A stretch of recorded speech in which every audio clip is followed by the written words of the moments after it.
Alors, ce matin, je pense que le thème que je vais développer, qui ne sera pas fini ce matin, parce qu'il est tellement riche, c'est est-ce que vous savez à quoi sont appelés les enfants de Dieu? Est-ce que vous savez à quoi sont appelés les enfants de Dieu? Pensez à quelque chose de simple. À quelque chose de simple. À aimer. À aimer. La première chose que Dieu demande à un enfant de Dieu, c'est d'aimer. 1 Jean 4, verset 19 nous dit « Pour nous, nous l'aimons parce qu'il nous a aimés le premier. » Pour nous, nous l'aimons parce qu'il nous a aimés le premier. 1 Jean 4, verset 19. Notez-le. Et vous savez, l'amour, aimer, l'amour, quand on creuse un peu, c'est ce que l'être humain autour de nous a besoin. A besoin d'amour. A besoin d'amour. Et il le sait, vous savez, l'être humain le sait, parce que c'est en lui. Je crois, et ça c'est moi qui crois, hein, c'est pas dans la parole de Dieu, je crois que c'est ce qui reste de la créature créée par Dieu avant la chute. Ce besoin d'amour. Ce besoin d'amour. Alors c'est vrai que cette société nous offre de l'amour, entre guillemets, autant qu'on veut. Mais ce n'est pas le vrai amour. Nous savons que le vrai amour vient de Dieu. Je vais vous citer un exemple que j'ai vécu durant mes vacances. Alors imaginez, il fait beau, ciel bleu, pas ciel gris, soleil au bord de la piscine. Bon, je ne suis pas trop piscine, mais bon, pendant les vacances, ça va, ça passe. Et il y avait un garçon avec ses parents, un garçon qui jouait. Et ce garçon avait il devait avoir 12 ans, oui. Il était plus petit que Louis, même si Louis est grand. Vous savez, pendant les vacances, on nous a dit, mais votre fils, il a quel âge? 18 ans? Non, il n'a que 14. Bon. À 18, ouais. Bon, après, c'est peut-être derrière la glace, tu sais, ils l'ont peut-être pas bien vu. Bon, c'est autre chose. Donc, ce garçon devait avoir 12 ans, 12-13 ans, et il jouait avec un pistolet à eau, vous savez. On remplit d'eau, puis on s'amuse. Et à un moment, il l'a posé. Et il y a un autre petit garçon qui devait avoir 5-6 ans qui a joué avec. Il a joué avec, et ce petit garçon, à la fin, quand ses parents lui ont dit on part, il voulait partir avec. Vous savez, comme tous les enfants de cet âge-là, qui prennent les choses et qui n'ont pas encore la valeur de la propriété, entre guillemets, hein, de ça m'appartient et ça m'appartient pas. Lui, il partait avec. Donc, et ses parents lui ont dit non, c'est pas à toi, c'est au garçon. C'est à ce garçon-là. Donc lui, au début, il regarde un petit peu ses parents en disant bon, ok, bon bah, je vais le rendre, je vais faire comme mes parents m'ont dit. Donc il a répété exactement la phrase que ses parents lui ont dit. Merci beaucoup. Mais ce petit garçon a rajouté quelque chose. Il est allé voir l'autre garçon et il lui a fait un bisou. Il lui a fait un bisou et sur la joue. Et il fallait voir la tête du garçon de 12 ans qui ne s'y attendait pas. Et son visage rayonnait d'amour. Vous voyez, il a prêté son jouet, mais il ne s'attendait pas à recevoir autant d'amour en retour. Vous savez, c'est ça l'amour en vérité. C'est quand on ne s'attend pas au retour qu'on s'aperçoit qu'on aime vraiment. Et donc, il était content. Alors, vous savez, les ados, ils n'aiment pas trop réagir, ils n'aiment pas trop rougir. Bon, il était là, il rougissait un peu, il était un peu timide, voilà, genre honteux que les gens puissent voir ça, vous voyez. Mais on voyait qu'il était content de ça. Et dans la même minute, il s'est pris la tête avec sa sœur. Dans la même minute. Et je peux vous dire que les noms d'oiseaux, j'ai fait waouh, boum. Et ça m'a fait penser à une chose. Des fois, on est comme ça. Des fois, on est comme ça. On est capable d'actes d'amour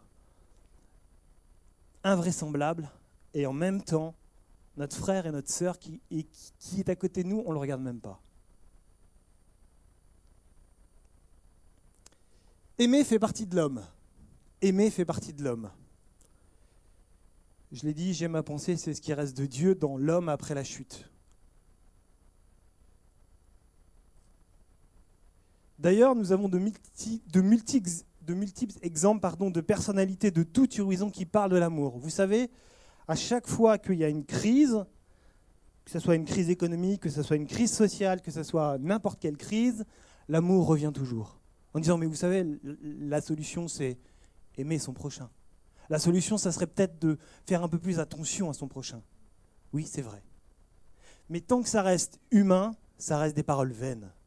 Pourquoi ? Parce que l'esprit de ce monde, ça a été dit ce matin, cherche à détruire. Cherche à détruire, cherche à détruire. Alors, il donne des exemples d'amour à sa manière. J'aime pour moi. J'aime quand même.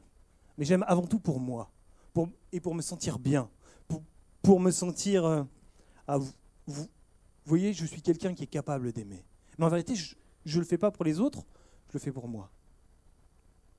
Plein de choses comme ça. D'ailleurs, j'ai dit, nous avons de multiples personnalités de tout horizon qui parlent de l'amour comme la solution universelle. Et je vais vous dire, ils ont raison.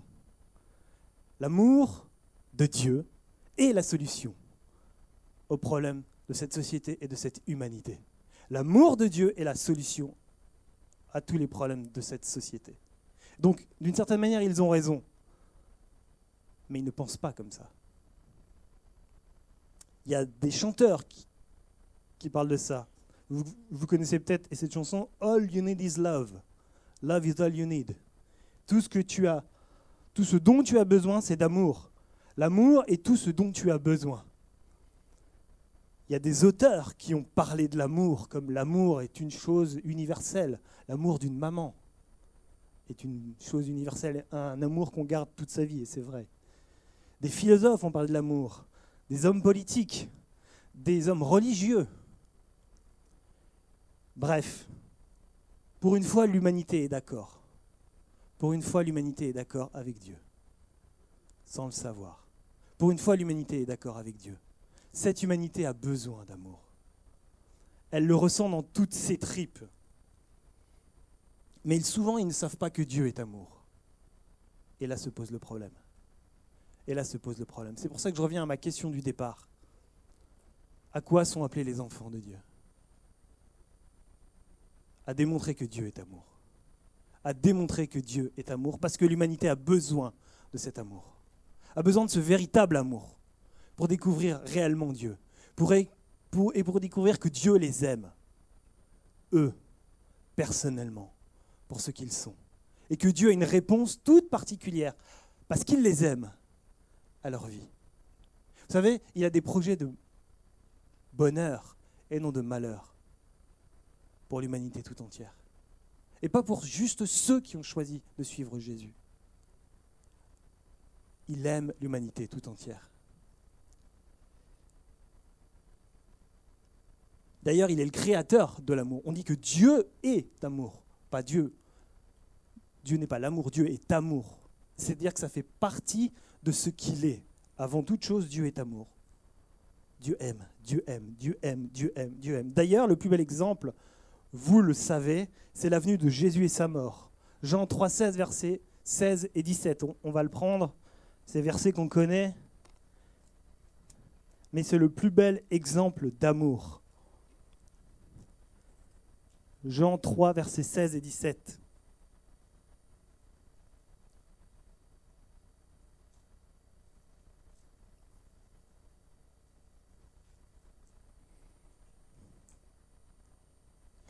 Car Dieu a tant aimé le monde, qu'il a donné son Fils unique, afin que quiconque croit en lui, donc croit dans ce Fils unique, en Jésus, ne périsse pas, mais qu'il ait la vie éternelle. Dieu, en effet, n'a pas envoyé son Fils dans le monde pour juger le monde,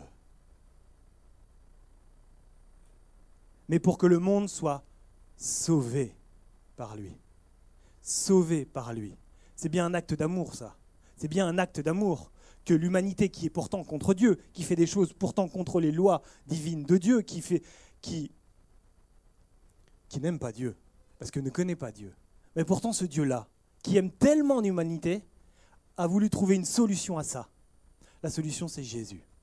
La solution, c'est Jésus. Et ce Jésus vit en vous, vit en moi, vit en nous. En tant qu'enfants de Dieu, nous sommes des enfants qui sont aimés par leur Père, Dieu, on l'a dit, Et il nous faut, pourquoi ? Parce que cet amour nous pousse à aimer en retour. Il faut qu'on aime. Il faut qu'on aime. Il faut qu'on aime. Il faut qu'on aime. Moi, je ne suis pas quelqu'un qui aime facilement, je le dis. Je ne suis pas quelqu'un qui aime facilement. Je ne suis pas quelqu'un qui donne sa confiance facilement. Je suis toujours sur la réserve. Et pourtant, ce matin, je vous le dis, il faut que j'aime. Parce que Dieu, qui vit en moi, m'aime tel que je suis. Et cet amour doit me pousse à aimer l'autre tel qu'il est. Tel qu'il est. Tel qu'il est. Mais vous savez, l'amour de Dieu a cette chose formidable que la société n'arrive pas à faire, c'est que cet amour transforme les gens. Cet amour transforme les gens. Et nous ne devons pas rester comme cette société fait. Juste dire j'aime et c'est tout. Il faut que la vie de l'autre soit transformée. Il faut que la vie de l'autre soit transformée par l'amour de Dieu qui vit en toi. C'est pour ça que Dieu nous demande de prier les uns pour les autres. C'est pour ça que Dieu nous demande de nous tenir sur la brèche pour les personnes qui nous entourent. C'est pour ça que Dieu, des fois, nous met à cœur des choses qu'on n'aurait même pas imaginé faire. J'ai un exemple qui me vient, mais ça, c'est moi. Vous savez, je travaille en banque, je suis employé de banque. Je ne suis pas banquier. Le banquier, c'est mon patron, d'accord ? Moi, je suis juste le petit employé, c'est tout. Voilà. Hein ? Non, c'est fini. Oui, tu as raison, merci. Et donc, voilà. Et je suis amené à voir des gens, à discuter avec les gens. Alors, bien sûr, on parle de finances, mais on ne parle pas que de ça. Et des fois, je peux entendre des choses qui brisent mon cœur. Et des fois, ça m'est arrivé. Je dis, excusez-moi, je vais faire une photocopie, alors que ce n'est pas vrai. Je vais dans le bureau d'à côté et je prie pour cette situation. Je ne la connais pas plus ou pas, mais parce que mon cœur a été brisé et j'ai senti en moi cet amour se lever. Et j'ai prié pour cette personne. Et j'ai prié pour une situation. Je ne demande pas à savoir ce qui s'est passé après. J'ai juste prié parce que ça s'est levé en moi. Et j'ai prié. Et vous savez, c'est ça que Dieu nous demande, avant toute chose. À manifester l'amour comme ça, en priant les uns pour les autres. À être l'amour de Dieu. Alors, ce n'est pas toujours simple. On verra que Jésus, lui, c'est Jésus, mais en même temps, Jésus vit en nous.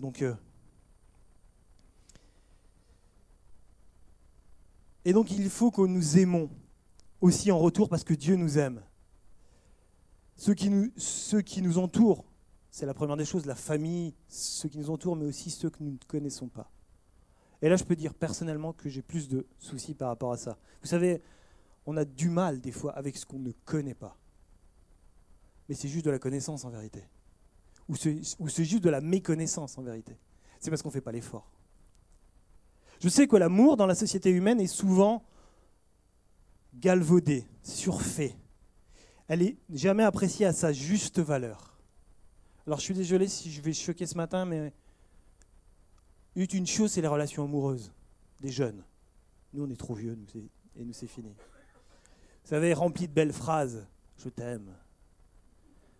Je t'aime à l'italienne si tu veux, ou à la portugaise, à la belge, là, si tu veux, bon voilà.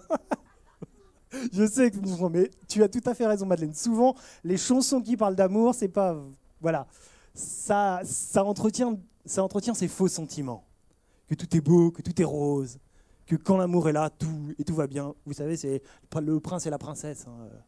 Disney est fort pour ça, même s'il commence un petit peu à changer, mais bon. Non, on va arrêter là. Et donc, ces relations amoureuses remplies de belles phrases, de belles photos Instagrammées. Vous savez, là, on s'aime parce qu'on est derrière un beau paysage qu'on a vu sur Instagram. Regarde, on montre notre amour au monde entier. Et que l'on peut résumer souvent ainsi. Hein. Non, j'ai pas Instagram, j'ai pas de... Ah oui, pardon. C'est vrai que mon épouse est sur Instagram. Bon, voilà. Pas de photo de nous, donc ça va. Mais on s'aime, hein. Mais on s'aime. Ah, au cas où. Peut-être pas moi, mais... Bon, voilà. Vous avez compris l'image. Hein. Et souvent, on peut résumer ça par amour toujours, mais pas trop longtemps. Hein. Amour toujours, mais pas trop longtemps. Hein. Parce que l'amour s'engage. L'amour s'engage. L'amour s'engage. Dieu s'est engagé par amour pour nous. Et en retour, il nous demande que nous aussi, ces enfants, nous nous engageons.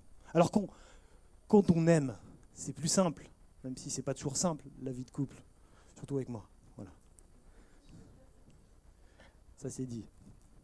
Mais vous savez, souvent, on aime pour soi, et cette société nous pousse à ça, à aimer les autres pour soi-même. Prenez par exemple les Restos du Cœur. C'est une très belle action, c'est une très belle œuvre, je suis d'accord avec ça, et heureusement que ça existe. Mais souvent, quand vous les voyez là, faire le show et pour vendre les CD, faites-le, achetez le CD, vous faites une bonne action. Entre guillemets, vous faites une bonne action pour vous-même. Alors que la ficelle n'est pas bonne. Je fais pour me donner bonne conscience. Alors que l'amour véritable de Dieu, c'est pas ça. Je fais pour l'autre, effectivement, tu as raison. Je ne le fais pas pour moi-même, je le fais pour l'autre. Je vois l'autre avant moi. Souvent, je l'ai dit, on aime pour soi, pour son bien-être, pour être en paix avec nous-mêmes, avec notre âme. J'ai fait ce que le pasteur m'a dit de faire. C'est marqué dans la parole de Dieu que je dois aimer mon prochain, alors voilà, je le fais. Mais Dieu, lui, demande ton cœur. Ton cœur. Ton cœur. Or, l'amour, je l'ai dit, le vrai, coûte toujours quelque chose. L'amour doit être sacrificiel. On perd tous quelque chose en aimant l'autre. Moi, j'ai perdu de... Ça reste entre nous. Voilà. Mais on y perd tous quelque chose. Je donne de moi. Et le couple, justement, est cette plus belle image. Je donne de moi et l'autre donne d'elle. Et c'est ça qui soude l'amour. Je suis vulnérable devant l'autre. Et quand on donne, vous savez, on est vulnérable devant l'autre. Et souvent, on n'aime pas ça. Et souvent, on n'aime pas être vulnérable. Je le confesse. L'amour ne consiste pas à faire du bien à l'autre, uniquement pour apaiser sa conscience. Ceux qui n'ont pas Christ en eux le font très bien, ça. Ils ont pas besoin, on n'a pas besoin de connaître Christ pour faire ça. De tout temps, l'homme fait les choses pour apaiser sa propre conscience. L'amour est souvent le contraire de la réflexion. C'est-à-dire dans le sens, ce n'est pas un acte programmé, en disant « je vais faire ça, tac, tac, tac, parce que je sais que dans la parole de Dieu, il me dit il faut aimer, donc tac, tac. Alors, qu'est-ce que je peux faire pour améliorer la situation ? Alors, c'est vrai que là-dessus, je ne suis pas très bon, tac, tac, tac, je vais faire ça, tac, ah bah c'est bon. » Non, c'est pas ça l'amour. Et vous imaginez si Dieu avait fait ça avec Jésus, avec son Fils ? Quand vous regardez, il l'a envoyé dans la pire période de l'histoire du peuple juif. Ils étaient dominés par une autre nation. La religion juive était divisée par plusieurs clans, ce qu'on a appelé secte, dans le vrai terme hébreu, c'est-à-dire plusieurs clans divisés. C'était un peuple divisé. C'était un peuple qui ne croyait plus en la parole de Dieu. C'était un peuple qui n'avait plus d'espoir. Et pourtant Dieu l'a envoyé. Et justement pour redonner de l'espoir. Mais si Dieu s'était dit, bon, peut-être que, c'est vrai que la conjoncture, elle n'est pas bonne. Bon, alors je vais voir un petit peu. Vous savez, lui, il peut voir plus loin. Je vais voir un petit peu plus loin si c'est pas plus favorable. Bon, ok, bon, peut-être que là, ça ira mieux. Non. C'était le temps de Dieu. L'amour de Dieu s'est manifesté à ce moment-là. Et merci Seigneur, parce que nous sommes maintenant au bénéfice de cet amour. Et je vais même aller plus loin ce matin. Le problème, dans nos milieux évangéliques, vient du fait de nos milieux, en vérité, de notre culture évangélique. On a trop entendu sans comprendre « je dois aimer mon prochain comme moi-même ». On a trop entendu cette phrase « tu dois aimer ton ennemi ». C'est vrai, c'est des choses vraies. Mais si vous ne les comprenez pas, ça ne sert à rien. Si vous les appliquez juste, ça ne sert à rien. Ça produit l'effet inverse. Vous savez,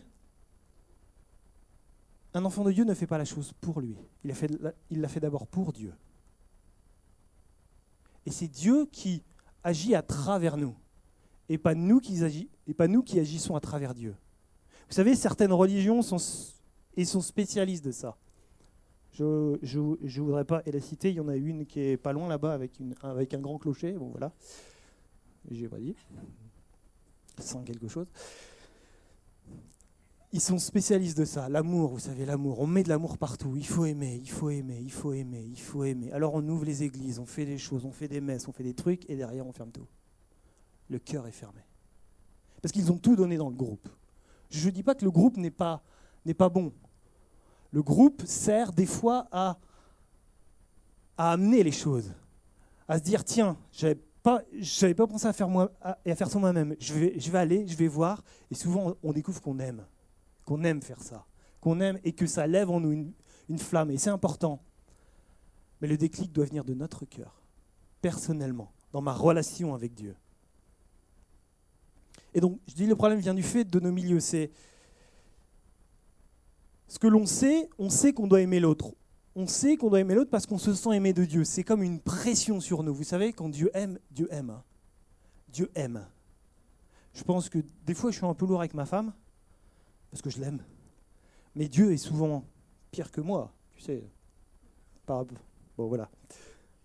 Mais Dieu, lui, quand il aime et il va jusqu'au bout.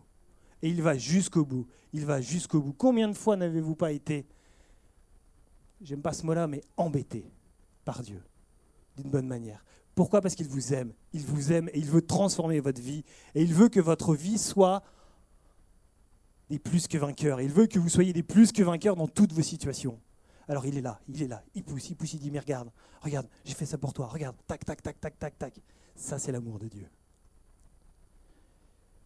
Et donc, on a cette pression, cette bonne pression de Dieu, et on se dit, il faut qu'on aime, il faut qu'on fasse des choses, il faut qu'on... Voilà. Quand l'amour est là, c'est plus simple de se sentir bien, et on aime plus facilement.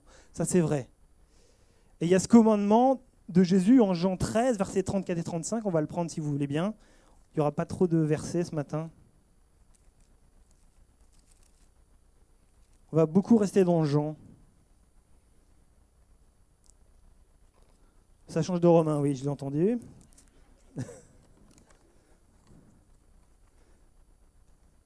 Jean 13, versets 34 et 35.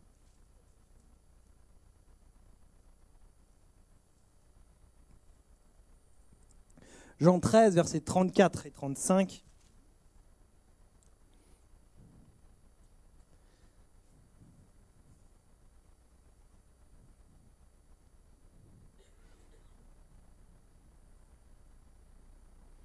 Jésus a annoncé à ses disciples, vous savez, ça fait partie des derniers entretiens de Jésus avec ses disciples. Il a lavé les pieds à ses disciples. Il a annoncé la trahison de Judas et le reniement de Pierre. Vous savez, on est vraiment au bout. Et il dit, je vous donne un commandement nouveau. Aimez-vous les uns les autres comme je vous ai aimé, vous aussi. Aimez-vous les uns les autres.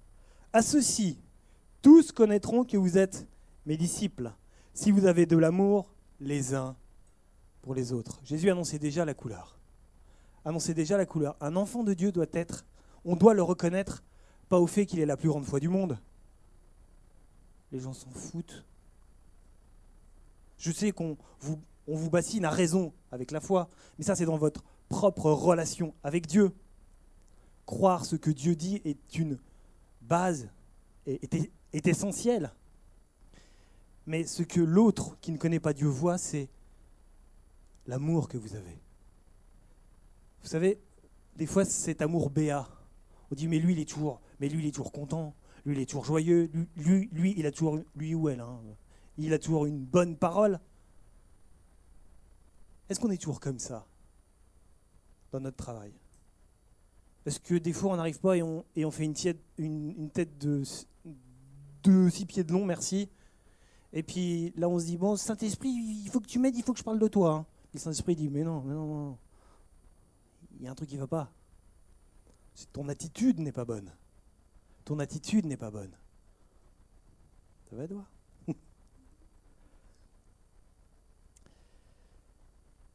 Et donc, à ceci, tous connaîtront que vous êtes mes disciples si vous avez de l'amour les uns pour les autres. Un disciple de Christ se reconnaît à l'amour qu'il a pour l'autre. À l'amour qu'il a pour l'autre. Et on retrouve ça aussi notez et vous lirez à la maison, Jean 15, verset 12 nous parle de la même chose. Jean 15, verset 17 nous parle de la même chose. Romains 12, verset 10 nous parle de la même chose. Ça y est, j'ai placé Romains, etc. Nous parle de cette même chose, que c'est un commandement, c'est un ordre que Dieu a donné à travers Jésus. Nous devons aimer les autres. Et je suis honnête avec vous, des fois c'est un poids pour moi. Je me dis, oh, je dois aimer, et pourtant je viens de faire quelque chose que j'aurais peut-être pas dû faire. Quand vous êtes en voiture des fois, hein.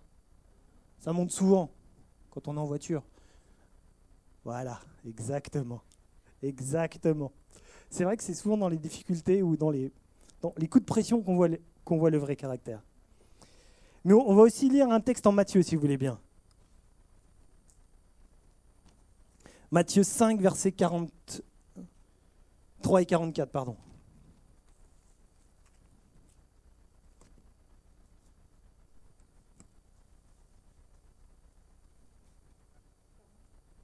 « 43 et 44. Matthieu 5, versets 43 et 44. Ce verset fait partie du sermon sur la montagne qui commence par les béatitudes heureux ceux qui, d'accord ? Et là, à ce moment-là, Jésus dit, vous avez entendu qu'il a été dit, tu aimeras ton prochain et tu haïras ton ennemi. Tu aimeras ton prochain et tu haïras ton ennemi. C'est dans la loi de Moïse. Mais moi, je vous dis, aimez vos ennemis. Bénissez ceux qui vous maudissent. Faites du bien à ceux qui vous haïssent. Et priez pour ceux qui vous maltraitent et qui vous persécutent. Bon. Bon. On retrouve aussi cette notion en Luc 6, verset 28, pour ceux qui veulent le lire à la maison. Luc 6, verset 28. Aussi en Romains 12, versets 14 et 21. Mais aussi en Proverbes 25, versets 21, 22, etc., etc., etc., etc., etc. Et là, le bas blesse.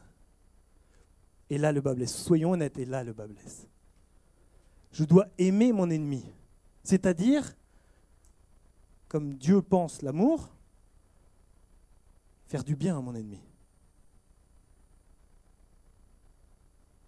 Celui qui ne m'aime pas. Celui qui ferait tout peut-être au travail pour m'écraser. Celui qui serait prêt à passer devant moi. Celui qui serait prêt, même des fois dans des situations extrêmes que l'on connaît, qu'on entend parce qu'on ne connaît pas nous en France. Dans certains pays où nos frères et sœurs sont persécutés, sont tués, je dois faire du bien à mon ennemi. Soyons honnêtes, personne n'a envie de faire du bien à son ennemi. Personne n'a envie de faire du bien à son ennemi. Je dois aimer mon ennemi, c'est-à-dire vouloir faire du bien à mon ennemi, alors que lui, je l'ai dit, veut du mal. Je vous l'avoue, c'est difficile, extrêmement difficile. Pourquoi ? Parce que quand la douleur de l'offense est profonde, c'est compliqué. C'est compliqué.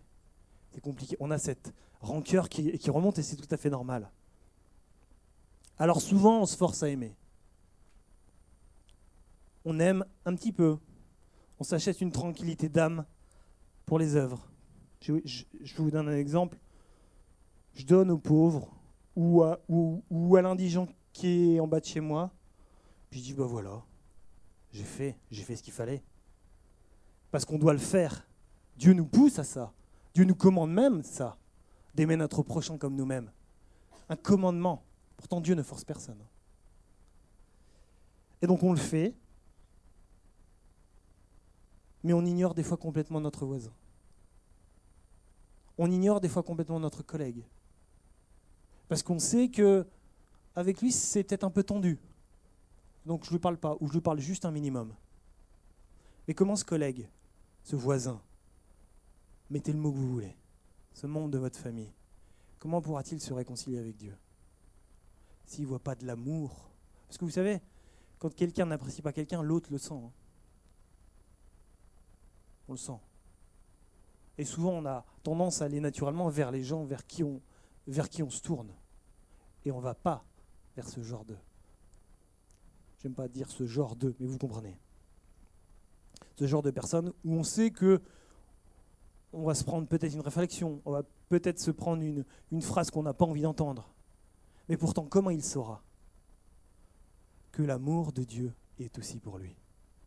S'il ne voit pas en face de lui, quelqu'un qui l'aime malgré tout, ou quelqu'un qui fait un effort pour lui, parce que Dieu l'aime.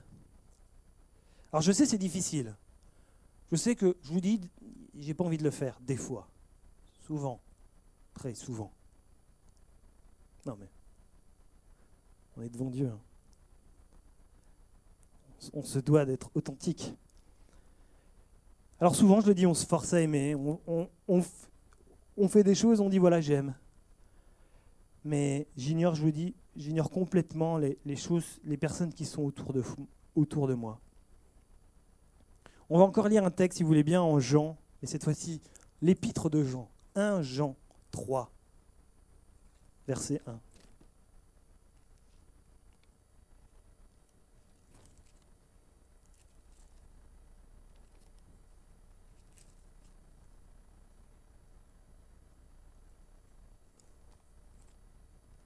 « 1 Jean 3, verset 1.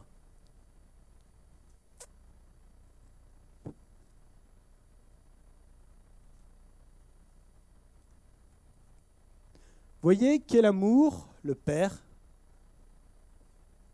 nous a donné, puisque nous sommes appelés enfants de Dieu.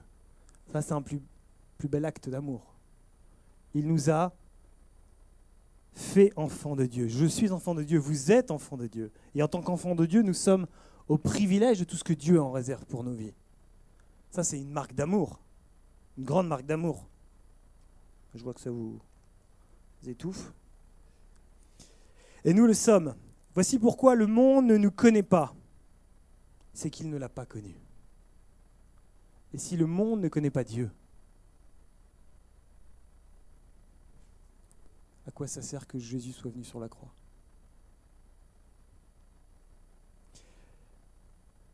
Allons au verset 10 maintenant, verset 10 à 19, toujours en 1 Jean 3. Je vous épargne les passages sur le péché, sur le salut, même si c'est des choses importantes à lire. Si vous voulez les lire à la maison, vous pouvez. Et on va au verset 10. « C'est par là que se manifestent les enfants de Dieu et les enfants du diable.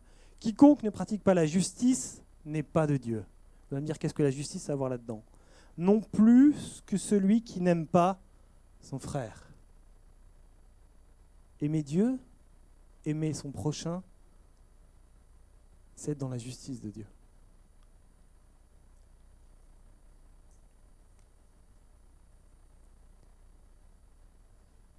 Voici le message que vous avez entendu dès le commencement. Aimons-nous les uns les autres.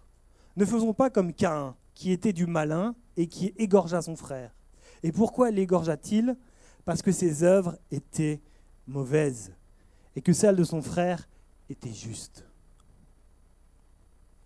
Ne vous étonnez pas, frères et sœurs, si le monde a de la haine pour vous.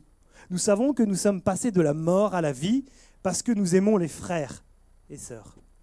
Celui qui n'aime pas demeure dans la mort. Donc, séparé de Dieu. Hein. Quiconque a de la haine pour son frère est un meurtrier. Dieu, là, tu parles de frères qui sont dehors. Hein. On est d'accord. Hein. Hein, c'est ça, Dieu. Quiconque a de la haine pour son frère est un meurtrier. Et vous savez qu'aucun meurtrier n'a la vie éternelle demeurant en lui.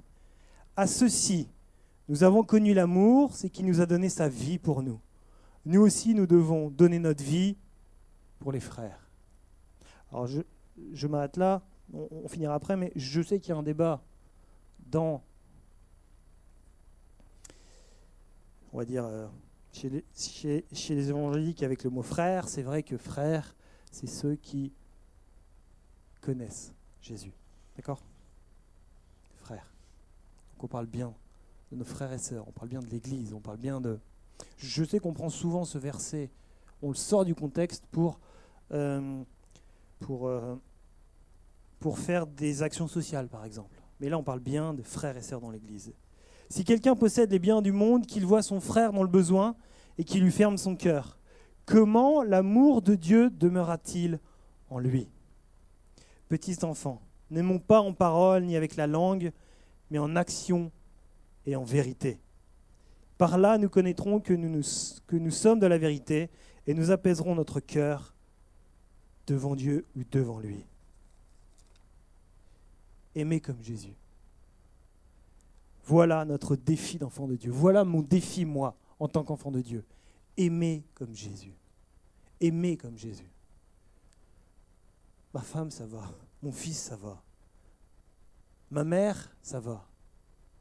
Ma grand-mère, même si des fois, bon. Vous savez, elle a 100 ans et elle a son caractère. Et elle ne changera pas, c'est normal. Donc c'est à moi de faire en sorte que, voilà. Mais aimer comme Jésus celui qui ne m'aime pas. Aimer comme Jésus celui que je ne connais pas. Aimer comme Jésus celui qui peut-être a de la rancune, peut-être a raison contre moi. Voilà notre défi d'enfant de Dieu. Vous savez, dans un autre passage, Jean nous parle que c'est simple d'aimer ceux qui nous aiment. Jésus dit même que les païens le font, d'aimer ceux qui nous aiment. Vous savez, moi, ce qui m'a toujours marqué, c'est que vous prenez le tyran le plus horrible de toute la terre. Allez, on va prendre Staline ou Hitler. Bah, eux aussi, ils ont aimé. Eux aussi, ils ont aimé. Eux aussi, ils avaient de l'amour. Si.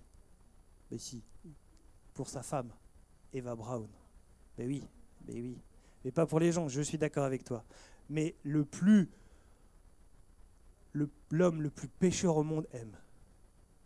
Mais ça, tout le monde est capable de le faire. Mais Dieu nous demande d'aller au-delà de ça. Effectivement, tu as raison, il n'aimait pas les autres. Mais nous, en tant qu'enfants de Dieu, nous devons aimer l'autre. Nous devons aimer les autres. Pas juste ceux qui nous aiment ou ceux avec lesquels on a des atomes crochus. Je sais, c'est pas facile ce matin. Moi-même, en te disant les choses, je me dis, mais Romain, t'es loin de tout ça. T'es loin de tout ça. C'est vrai que c'est un vrai défi. Un vrai challenge, comme on pourrait dire. Pas challenge, un vrai challenge. Lui, Jésus, est en tant qu'agneau de Dieu, est l'exemple parfait. Il a donné sa vie, pour que ceux qui croient en Jésus ne périssent point, mais qu'il ait la vie éternelle. Lui qui n'avait rien fait. Lui a pris les péchés du monde. Lui qui était justice, a pris l'injustice sur lui. Lui qui était blanc, a pris, si on peut le résumer comme ça, a pris le mauvais de l'humanité et l'a pris pour lui, et l'a pris sur lui. Lui qui était non coupable, a pris toutes les sentences de l'humanité tout entière et a été déclaré coupable et a été sacrifié pour ça. Nous devons aimer comme Jésus.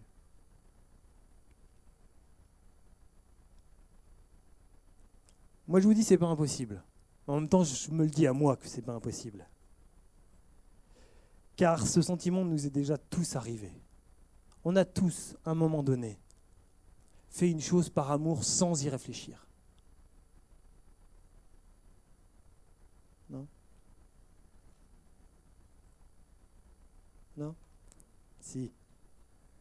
Et vous savez, dans ce moment-là, vous avez agi comme Jésus. Peut-être même sans le savoir, peut-être même sans le penser, vous avez agi comme Jésus. Donc c'est pour ça que c'est pas impossible. C'est pour ça que c'est pas impossible. Alors c'est pas quelque chose qui va se faire du jour au lendemain, parce que cette société ne nous pousse pas à ça. Cette société nous pousse à vivre pour moi-même, nous pousse à vivre pour écraser l'autre, nous pousse à gagner le plus d'argent, à le dépenser aussi, pour nous-mêmes. Mais cette société ne nous pousse pas à ça. Mais pourtant, Jésus qui vit en nous, qui nous aime par-dessus tout, qui vous aime, il vous aime, nous pousse en retour à aimer les autres. Jésus, en tant que Fils de Dieu, aime comme Dieu aime. Jésus, Fils de Dieu, aime comme Dieu aime. L'amour de Dieu s'est manifesté en Jésus. Jésus n'aime pas moins que Dieu. Jésus n'aime pas plus que Dieu. Jésus aime comme Dieu aime l'humanité. Et nous, en tant qu'enfants de Dieu, régénérés, nouveau-nés, nés de Dieu, nous avons cette capacité en nous Dites-vous, j'ai la capacité d'aimer mon prochain comme Jésus. J'ai la capacité d'aimer mon prochain comme Jésus. Ça, c'est une chose. Maintenant, il faut le vivre. Il faut le faire. Il faut l'expérimenter. Jésus, quand on parle de Jésus et de l'amour de Jésus, il y a une chose qui revient à chaque fois. Il était ému de compassion. Ému de compassion. Ému de compassion. En voyant ou en découvrant certaines situations. Vous savez, à un moment, il arrivait, il voyait une chose. Il était peut-être venu pour faire autre chose. Les disciples avaient peut-être prévu autre chose. Il voyait une situation et il était ému de compassion. Et il agissait. Et il agissait. Ça, c'est l'amour de Dieu, manifesté en Jésus. Vous savez, ému de compassion, c'est... J'ai regardé en hébreu, ça n'existe pas vraiment, ému de compassion. Mais eux, ils parlent d'entrailles. Avoir les entrailles remuées, vous savez, devant une situation, ça vient de l'intérieur de nous, là. On sait qu'il y a quelque chose, là. C'est pas de la pitié. Hein. La pitié, ça, c'est nos pensées qui disent « Oh ». Vous savez, la pitié vient souvent du fait qu'on compare notre situation à la situation de l'autre. On dit, bon, un peu hautement, on dit, bon, c'est vrai que j'ai un peu pitié pour eux. Et ça nous pousse à faire des choses, attention. Mais ému de compassion, et c'est pas ça. C'est vraiment à l'intérieur de nous, on est pris par ça. On est pris par ça et on veut que ça change. Et on veut que ça change. Et Jésus faisait changer les choses. Jésus faisait changer les choses. Combien de passages dans les évangiles où il est écrit que Jésus fut ému de compassion? J'ai pris des exemples, mais il y en a plein d'autres. Par exemple, par la foule, en Matthieu 9, verset 36, parce qu'il voyait qu'elle n'avait point de berger, et il était ému de compassion pour ça. En Marc 1, verset 41, par le lépreux, il était ému de compassion par la situation et du lépreux. Il l'a guéri. Vous comprenez vers quoi je veux venir. Hein. Luc 7, verset 13, il a été ému par la tristesse de la veuve de Naïm. Il venait juste dans cette ville et à ce moment-là, il y avait un enterrement. Il passait 5 minutes plus tôt ou 5 minutes plus tard, il ne l'aurait même pas vu. Mais il a été ému de compassion par la tristesse de cette dame qui venait de perdre son fils. Et il l'a ressuscité. Et je vous dis, il y en a plein d'autres comme ça dans les évangiles. Ému de compassion. Jésus a toujours agi comme cela. Alors bien sûr, les choses étaient prévues par Dieu, on est bien d'accord. Il passait des journées, des nuits, plutôt des nuits entières à prier. Et vous comprenez vers où je veux venir. Notre arme, nous, pour aimer, c'est prier déjà. Première chose. La prière du juste a une grande efficacité. C'est l'arme qu'on se sert le moins souvent. Je ne dis pas ça pour la réunion de prière ou la réunion du mardi matin, d'accord? Mais c'est l'arme que les enfants de Dieu se servent le moins souvent. Je ne comprends pas pourquoi. Si je comprends, mais bon. Cette compassion, cet amour ressenti pour son prochain de la part de Jésus, l'a poussé à changer les choses dans la vie de ces personnes rencontrées. Miracles, prodiges, guérisons. J'ai été oint pour délivrer les captifs, ouvrir les yeux aux aveugles, redonner la vie aux morts. C'est exactement la même chose pour notre vie. Nous sommes mis à part pour la même chose. Il était parlé du Messie ce matin, c'est ça. Dieu nous appelle à travers la vie de Jésus, des paroles qu'il a laissées dans la Bible, l'exemple qu'il est, à être semblable à lui. Je vous le dis tout de suite, c'est pas simple, c'est pas facile. Et des fois, moi, Romain, j'ai pas envie. Parce que ça me coûte, parce que ça me change de mes habitudes, parce que je me dis, mais bon, ok, je vais donner un peu de moi, mais je sais que très bien en face, il n'y aura rien. Et ça va me faire mal, et j'ai pas envie d'avoir mal. Mais pourtant, nous devons le faire. Et pourtant, je dois le faire. Parce que Dieu me le demande. Et que j'aime Dieu. Et que je veux, dans mon engagement que j'ai pris de suivre Jésus, je veux faire ce que Dieu me demande. C'est là où la véritable victoire, vous savez. C'est là où la véritable victoire. C'est quand Dieu prend toute sa dimension qu'il doit en nous.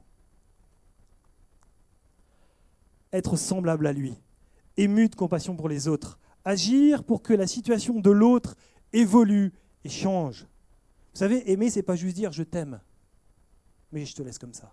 Ça, c'est la société qui propose ça. Ma sœur n'est pas là ce matin, c'est pas grave. Moi, si c'est grave, mais si tu m'entends. Elle travaille peut-être. Mais elle travaille dans un milieu social, vous savez. Madeleine pourrait en parler, Philippe pourrait en parler aussi. Mais ce milieu a dégradé. Ils ne sont plus là pour aider les autres. Ils font souvent malheureusement du gardiennage. Les empêcher de... Alors on leur fait leur dossier pour qu'ils puissent avoir des droits, puis on les laisse comme ça. Mais ce n'est pas ça l'amour de Dieu. L'amour de Dieu veut que ta vie évolue, veut que ta vie change, veut que tu grandisses, veut que tes problèmes soient réglés, que ton chômage soit réglé, que tu trouves du travail, que tu puisses grandir dans la société, que tu puisses évoluer, que tu ne sois plus courbé, que ton dos ne soit plus courbé par les situations que cette société t'impose.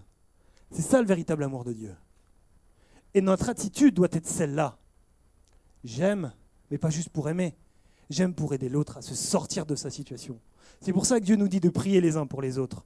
Bien sûr pour ceux qu'on connaît, mais pour ceux qu'on ne connaît pas aussi. C'est pour ça que Dieu nous demande de prendre position dans certaines situations et d'affirmer la parole de Dieu. Parce que cette parole de Dieu est toujours vivante et efficace. C'est ça aimer, comme Dieu demande d'aimer.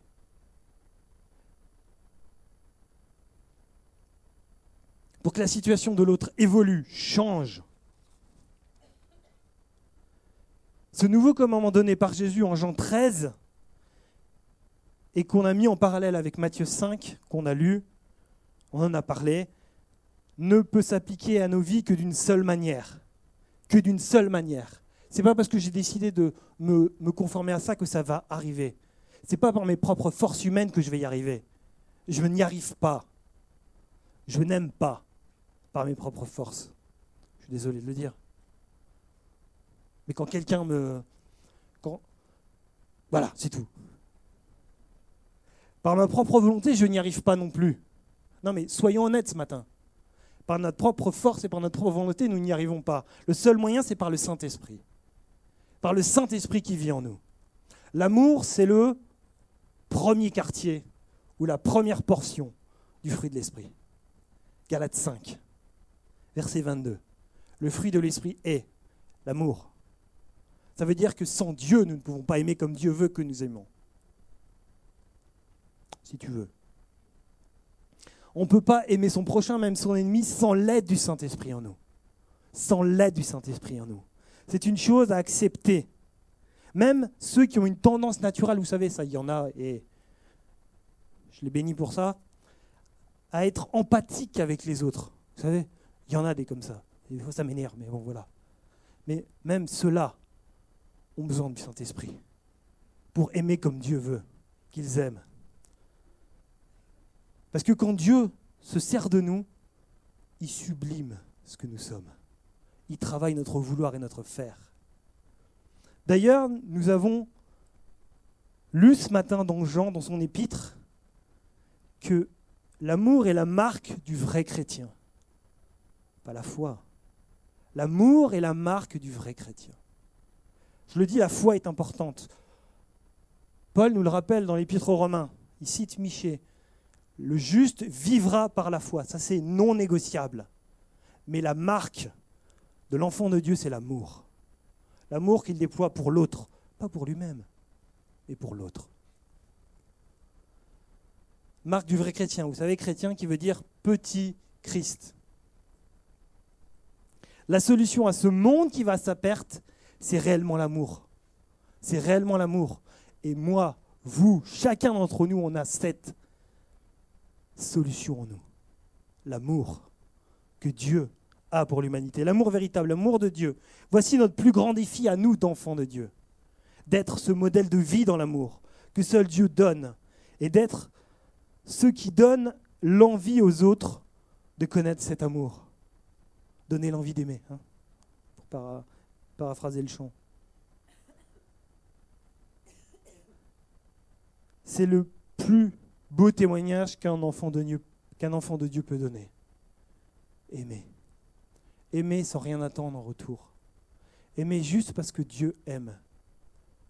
Je le confesse, je vous le dis depuis tout à l'heure, c'est difficile pour moi. Mais j'ai décidé, je ne sais pas combien de temps ça va prendre, me connaissant la patience de Dieu, mais bon. je veux aimer comme Dieu me demande d'aimer. Je veux aimer comme Dieu me demande d'aimer. Finissons juste par Colossiens 3, verset 17, si vous voulez bien.